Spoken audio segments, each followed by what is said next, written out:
Hey everybody, what's going on? And welcome to Hank's Think Tank. I haven't done a podcast in a while. I've been busy doing independent shows and it shows. But I've got a great guest in. Today I've got one of the board members of the Montgomery County Hospital District. He's out of Rich Wheeler's precinct, which is Precinct 3, correct? Precinct 3, that's correct. And his name is Charles Shirley.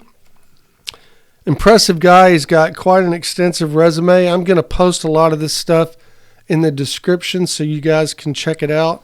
And good morning, Mr. Shirley. Well, good morning, Hank. How you doing? Man, same old thing. In here trying to make it happen and trying to let the good citizens of Montgomery County know what's going on and who they can look to when they're casting votes and such and so forth.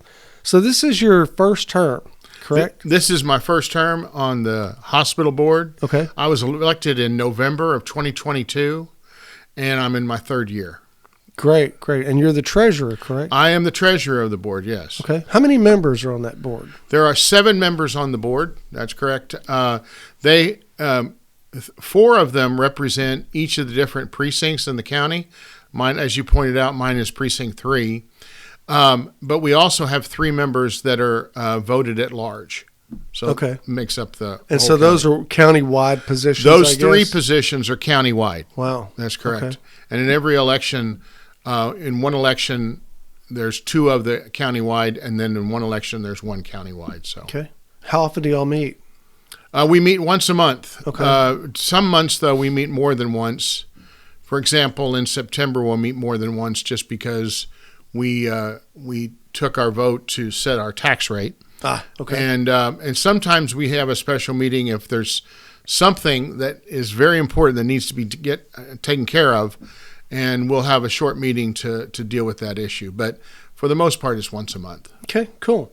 So and I want to clarify exactly what Montgomery County Hospital District does. So you're a political subdivision, a taxing authority. That is correct. We're one of the few countywide taxing authorities. Our main goal, the reason we were created, was to provide medical service for the most indigent residents of the county. And that was back in the 1970s. At one time in those days, we also had a hospital. That's why we're called Montgomery County Hospital District. Okay. What hospital was that? It was the county hospital, and it was down in the heart of Conroe. Mm-hmm. Obviously, it's no longer exists. It was sold off. And I guess the board made the decision and the county made the decision that a full hospital service was better handled by the private sector instead of the public sector. But that was the reason we were created, was indigent service. But the vast majority of our budget is dedicated to providing ambulance service throughout the county. So we provide emergency medical service. You see the white ambulances driving around and say MCHD. Right. That's us. How many ambulances do y'all have? Right now we have about 45 ambulances. We've been working between 45 to 50. We're trying to add more ambulances at any one time. Ambulances are cheap these days, aren't they? Oh yeah, very cheap. No, actually they're very expensive. You have to buy them the actual chassis itself. You have to buy it, and then you have to go and have the equipment added in the box from another organization, and it's very expensive and time consuming, mm-hmm. and it takes a while to get through the whole process. Yeah, they're a lot like fire trucks. They're custom made. That's correct. So yeah. And I don't think one a lot time of people know that. There's not like a Ford of ambulances or a Chevrolet of ambulances. No, that's correct. Well, what happens is we buy a Dodge truck, for example, mm-hmm. and then we get on the waiting list at a company called Frazier, and then Frazier, once we prove to them that we have an ambulance, we're on the waiting list, we put a down payment down, we wait, and then we get in line, and then they put a box and all the equipment on there, which takes some time. So sure, there's during COVID, it was quite difficult because, mm-hmm.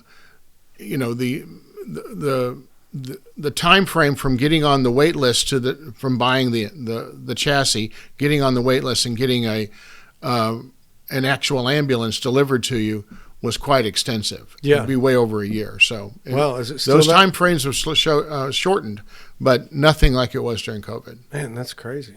And there's a lot of stuff on an ambulance. I don't think most people realize and understand how much stuff there is on an ambulance. Yes, and the stuff that's on the ambulance is not inexpensive. The equipment that the paramedics work with is expensive, high-tech equipment, and so the ambulance has to be loaded with all that material and all the other items that they need to do their job. So when all is said and done, when an ambulance is fully equipped and put together, it's easily $1 million. Man, that's crazy to think about, But they serve such a vital purpose. Yes, also. yes. And so where are these? You said 45 ambulances. Where are they all? We're over 50. I apologize. Okay. I underquoted. That's okay. We are at 47 stations, and we have stations all over the county. Some of them we share with the fire stations. Okay. Not always. Sometimes in more rural areas, what we've done is we've taken, for example, an old Jiffy Lube, taken it and converted it into an ambulance station. On 1488, for example, there's an ambulance station along there that's just an old Jiffy Lube that's been converted for that purpose. Okay. And there are some of the fire stations have built nice facilities, and we share a bay with them and a sleeping quarters with them. But in other ones, we have, right now we're working to build out a station in the Willis area, because obviously it's one of the faster growing areas of the county. And so we've acquired land. We're working on acquiring land and building another station there.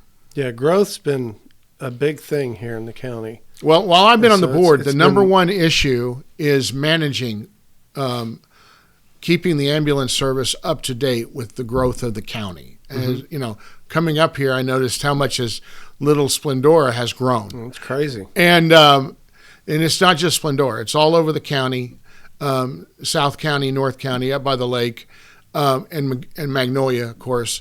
But one big area that's really boomed is since Grand Parkway was put in. All along Grand Parkway, the growth is growing quite quickly. New Caney, Porter area is sure. So at present, do y'all have enough ambulances and facility to be able to pretty much answer the call and take care of it? Well, the goal has it slowed your response times, or? Well, the goal of the district and the management team is to have like a 10-minute response time, no matter where you are located in the county. And that's been a challenge to keep that. 10 minutes is pretty quick. And keep that number every place. And that's why we're having to build more and more of these ambulance stations, because as the population grows and as we go further and further north, or go further and further east, or further and further west, we've got to, make sure that there's enough ambulance stations that an ambulance is close by, to no matter where you are in the county. Wow. And so what about places like Liberty County and things that don't really have a lot of their own facility? Do y'all have any kind of agreements with them to overlap and help provide service in case of, like, I don't know, mass casualty incidents? Yes, of course. There is an agreement in place. They have their own process, but if it is a mass casualty incident, we will participate. Okay. For example, when the tragedies happened in Kerrville area, we actually sent a couple of our individuals over there for a week or two to help out. Okay. Yeah, there was a lot of response from all over the country that ended up in Kerrville. Right. Probably more than they needed, but it kind of showed where, the country's heart is, at least. Yes. I think that was a good deal. Yeah. All right, let's talk about budget a little bit. What's your guys' annual budget? Well, our annual budget, one way to look at it in round numbers, is right around $100 million. Okay. And the county as a whole, their budget is $500 million. So one way to look at us, that we're 1/5 the size of the county. And so that's our total budget. And our revenue sources come from tax revenues, of course. But we also bring in revenue as an ambulance service. We we get Medicare, Medicaid, and other private insurance, and some individuals actually pay out of pocket. And we have some other miscellaneous sources. For example, the tobacco settlement that happened about 10 years ago or so. Don't misquote me, but it was approximately 10 years ago. Tobacco settlement, nationwide tobacco settlement, that brings in some cash.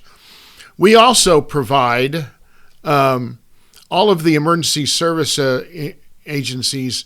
Most of them have radio systems. We don't, and we provide it for many of them. We own towers across the county that we maintain, and so we bring in revenue through that process also, because we're not doing it for profit, but it does cost money to run those towers, build those towers, maintain those towers. So we have revenue coming in from that. Okay. So would that be the 911 dispatch system that is correct, that the fire department relies upon? Well, 911, we're part of that system. Okay. And when they first call in, but the two-way radios that people carry around in emergency situation, that's what I'm referring to. Okay. Like the Motorola's and stuff like that. That's correct. Okay. Or Ericsson or whoever the provider is. The 911 system, though, we are part of that. Normally what happens, the 911 system is run by the sheriff's office. Okay. And they most of the time take the first call, and then they route it depending on whether it's a medical emergency or whether it's a fire emergency or if it's a safety emergency. It gets routed to the proper place. Obviously, if it's a health emergency, it eventually gets routed to us. Okay. And sometimes it may get routed to the Woodlands Fire Department or our South County Fire Department, but eventually, if it's a health issue, it eventually rounds back its way back to us. Right.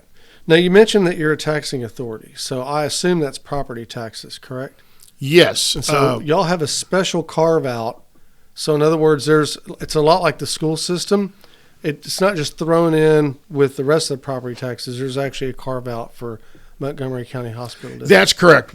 Every year when you get your tax receipt, if you take a look at your tax statement, there will be, if you live in the Woodlands, for example, it'll say Conroe ISD, it'll say Montgomery County, it'll say the Woodlands Township, and it'll also say Montgomery County Hospital District. Okay. And that's where we get a portion of our income. Okay. And it's the biggest portion of our income, quite honestly. So one thing the board does, and one of the main things the board does, is that we make a decision on what the tax rate is going to be set at. And so we recently went through that process. Okay. Process usually so starts. Y'all have, I'm sorry to interrupt. But No, go ahead. Do y'all have a max? Like, is there a max, a cap that you can only go up to a certain rate? And if you do, then where are you in relation to that cap? Well, I'm not sure what you're referring to, but one thing that applies to every taxing entity in the county is that what's called a voter-approved tax rate. Right. And that applies to us just like it does everybody else. Okay. And that's right around 10%, right? If you try to raise it above 10%, then you will have to go to the voters and get approval of that, correct? Right. Okay. So, for example, I'm probably looking at my notes here. Awesome. Some of the local entities that kind of broke through that tax cap, the county itself, the city of Montgomery, Montgomery ISD has set their tax rate at the tax increase at 13.48. City of Conroe, 13.9. And Shenandoah, 58% tax increase. So all these things, all these tax that they just proposed, I'm not sure if they've all been approved or not approved, but they've been proposed in the last couple of weeks. They will have to take that eventually to the voters and get it approved because they're above that 10%. Right. For example, Magnolia ISD put it at 9.6 So if you put it at 9.6, you're just right below the 10. You do not have to go to the voters and ask for their approval. Right. Yeah, you can just set that tax rate. You set that tax rate and you walk away. As long as if you're a 7-member board and you have 5 votes, you can set it there. Okay. Now, for example, the hospital district, on average, for the last 5 boards, not this board, but the last 5, we've been averaging about 9.5%. Okay. And that's since COVID. And believe me, there were good reasons for it, I believe. I wasn't necessarily on the board, but I think because of COVID and because of the unbelievable growth in the county, I think some of those numbers could be justified. But 9.5% over time is not sustainable. It doesn't matter how much the county grows, you can't keep up a 9.5% growth rate every year. So the board this year, we decided to go with another kind of tax rate, which is called the no new revenue rate. Okay. And no new revenue rate basically means you're going with the same amount of income based on the same properties. Okay. It's kind of a misnomer. It's kind of like the Montgomery County Hospital District doesn't have a hospital, or the Texas Railroad Commission doesn't regulate railroads, right? Yeah. Right? The no new revenue rate doesn't mean you're not raising taxes necessarily. We're going to go up about 2.5%. Okay. So we're going to go from. Last year we collected approximately, this is a round number, $50 million. We'll probably collect $52 million. But what that is a function of is not necessarily us raising rates. It's a function of the county growing and new properties coming in. So that brings in more revenue just because we have the growth that we've been talking about has brought more properties, more property tax to the table. Okay. So approximately how many employees does the hospital district have? Do you know? This year we'll have about 500 employees. Yeah. When I got on the board, we were at 450. Okay. But because of the tremendous growth rate, right. The year before I joined the board, it was at 450. So we've added about 50 employees. Okay. But we've had the need because just because you get an ambulance put together, you got to man it. And it's always 2 per truck, right? At least sometimes there's 3. Okay. And we have to have those. We have to have the qualified people out there taking care of those phone calls. I get it. Okay.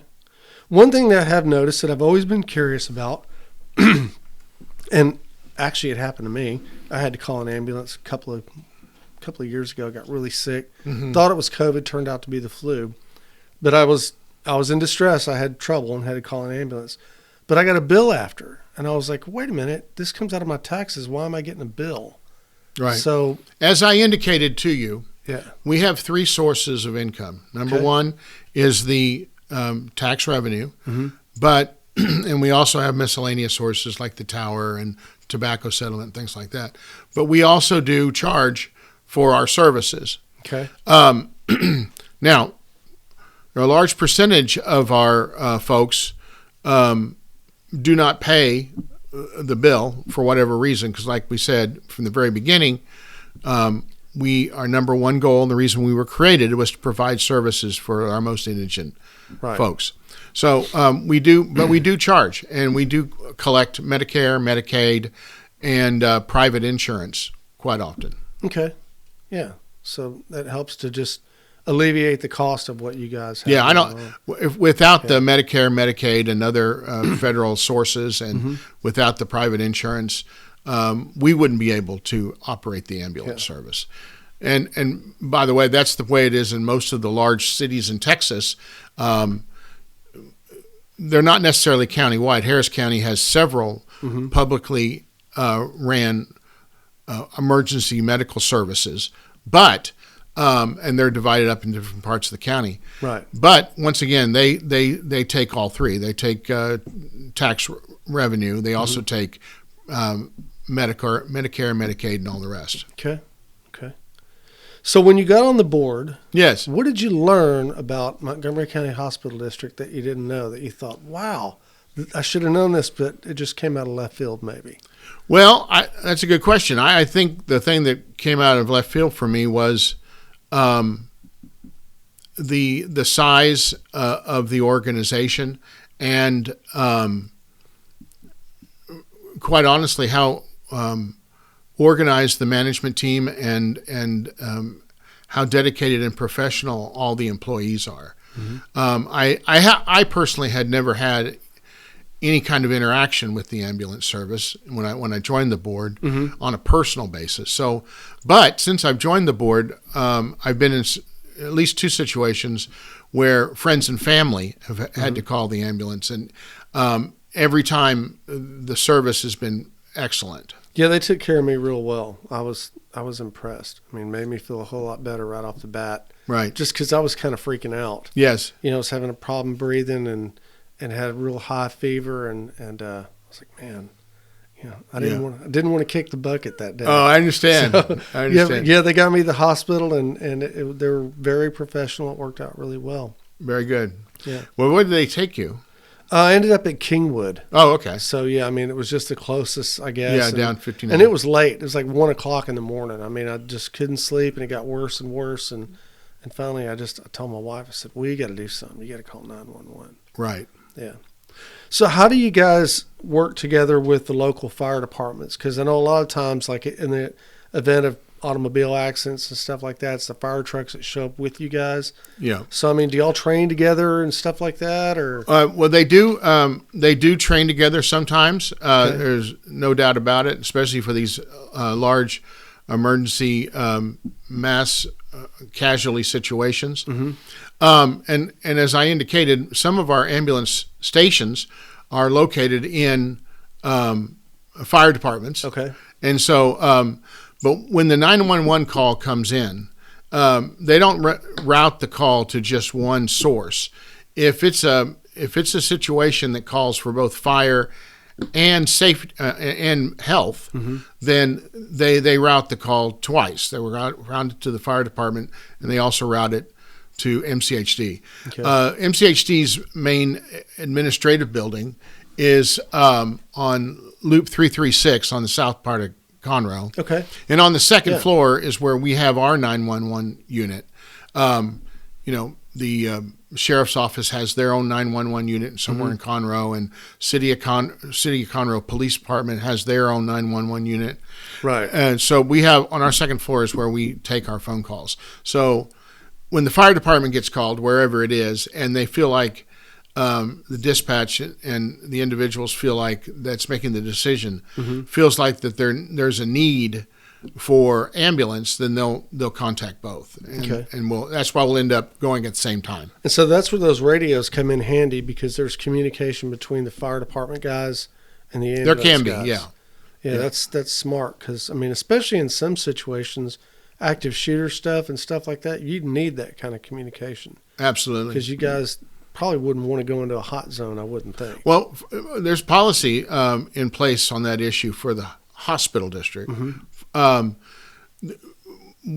Their job is to take care of folks that are wounded, but if it's up to the sheriff's office or the constable's office to go into those situations, and our folks come in after when it becomes safe for them to enter. Okay, cool.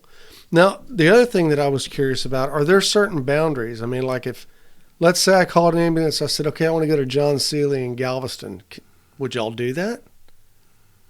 Or, I mean, would y'all go that far to John Seeley in Galveston? Or would you say, wait a minute, we can only travel to hospitals in a certain footprint? Yeah, like Montgomery County or for the most part, we take you, if it's an emergency, we take you to the closest hospital that can handle the situation. And, going to Galveston, there's many hospitals between here and there, so we probably wouldn't take you. I would think so. Yeah. I was just curious as to whether the medical center. If somebody had a weird request, y'all would just go ahead and do it. No, generally the policy is to get you to the quickest facility that can take care of the situation. Okay. All right. So I'm the average guy here in Montgomery County, haven't had to deal with ambulances a whole lot.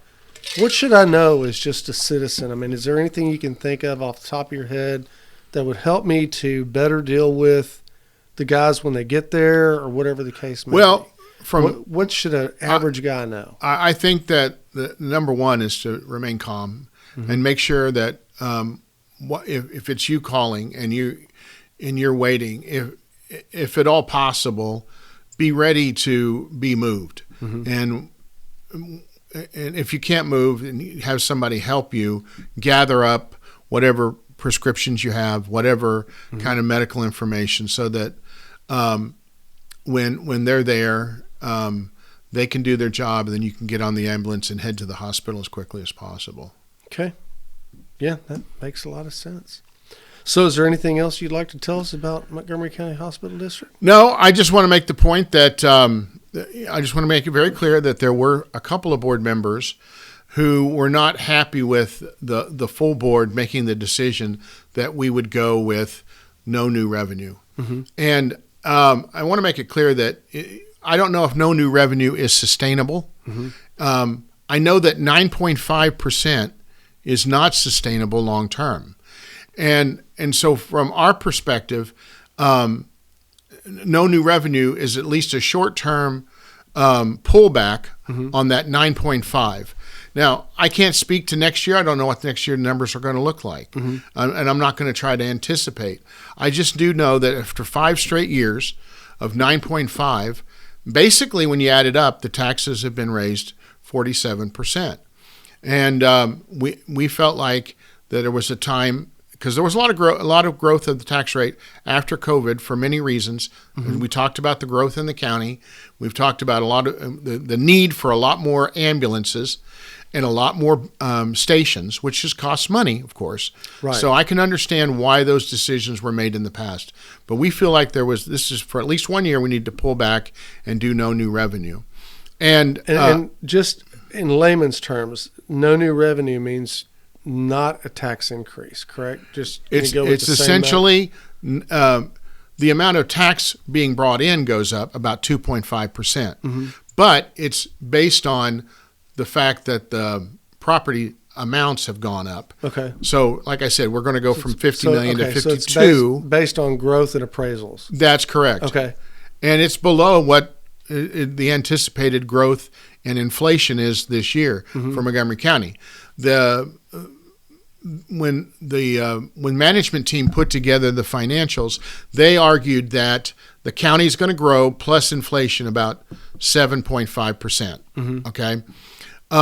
Now the county itself, they didn't go with 7.5. They went with 6.5. So the debate about how we're going to grow and the county's going to grow, everybody takes a different viewpoint. Sure, yeah. But and a lot of that becomes politicized. That's correct. Yeah. So, but 9.5 is above all of those numbers. And that was the original request. And I just didn't feel comfortable doing it for a 6th year in a row. Even at 7.5, I felt like that we needed to balance out what we've collected for the last 5 years in a row. Now, keep in mind, even though we lowered the tax rate to the no new revenue rate, we did not, the board, management team put in a request for about $95 million in expenses. We didn't ask any of those be cut. So there is no cut in services that's provided here. So I want to make that clear to folks. Okay. It's just that we're taking some of the money from our reserves, because the county, for example, has reserves. We have reserves. And so we're just taking some of the money from the reserve account and we're using it to lower the tax rate for 1 year. Okay. And it's not a matter of cutting services. It's just a matter of taking what's in reserves and applying it to this year, so we can give the taxpayers a break for 1 year. Yeah. And we all need it. Yeah. And we all appreciate it, I'm sure. Oh, yeah. Yeah. I appreciate it too. So, because I don't know how far you get into this as far as cost effectiveness and such, but is it more cost effective for you guys to partner with the fire departments and have your ambulances stationed there than it is to have your own facility? I think it changes over time, and I think it comes down to a question of, because real estate is my background, it comes down to the value of real estate at any one time and where we have to be, okay? Because we're not just randomly building ambulance Right. stations. The management team picks certain places in the county where they feel like this is a place that we need to be to make sure that we stay at our 10-minute mark. Yeah, and all that's based on call volume and such. Call volume Yeah. and the demographics of the area. So if you have older folks in a certain area, that's obviously an area that we want to be. Now, having said that, some of the ambulance stations, it's just cheaper from a cost-benefit analysis to take an older building and renovate it, which is what we're going to do in Willis, and then it is to go inside of a brand new fire station. Okay. And that's one reason why many of our stations are standalone ambulance stations, because we need one ambulance there. And let's say we're on 1314, which is the road that goes from Porter to Conroe. Right. We're in a small, older building that's been renovated. And a big fire station is, first of all, there's not one big one around, because we have to be in place. We're in more places than fire stations. And so sometimes we have to be all by ourselves for that reason. And it's just cost effective to take an older building and to renovate it and make sure there's enough land there for we can do what we need to do. Okay. Fantastic. Well, I want you to know that it's comforting to know that in case somebody has an emergency, they can simply dial 3 digits, 911, Yes. and get an ambulance to their place within about 10 minutes. Yeah. That's awesome. The county is blessed in that aspect that we have an excellent ambulance service. Our employees are very dedicated, very professional. And I feel like I agree with you. We all should feel blessed that we live in Montgomery County and have such a good service. Absolutely. Well, Mr. Shirley, I appreciate you coming on the show today. This has been absolutely. an interesting conversation. Yes, well, thanks for having me, Hank. The cool part about doing this, and I don't think a lot of people get it, I get to learn so much. I mean, we're out in the lobby. We had a discussion before this. I learned a couple things, and then during this conversation, I learned a couple things. It almost makes me feel like I'm a smart guy sometimes. Yeah. Well, I really appreciate you having me, because No problem. I think what led to this conversation was that we saw each other on Facebook, and one person, you had made a comment, Right. and then I had made a comment, and so I said to you, would you like to talk? And you said, yeah, absolutely, and you asked me in. So Perfect. and I think, and I'm glad you did. Yeah, fantastic. All right, guys. Well, there you have it. Montgomery County Hospital District. They're here for us. Call 911. They show up not only during the day, but 24 hours a day, 7 days a week on Christmas. So it's good that we have these guys here. I know that it costs a little bit of money, but it's like insurance. But it's insurance that covers you, not insurance that doesn't. I'm Hank Vatt. This is Hank's Think Tank, and see you in the next one. Thanks a lot. Thank you. All right.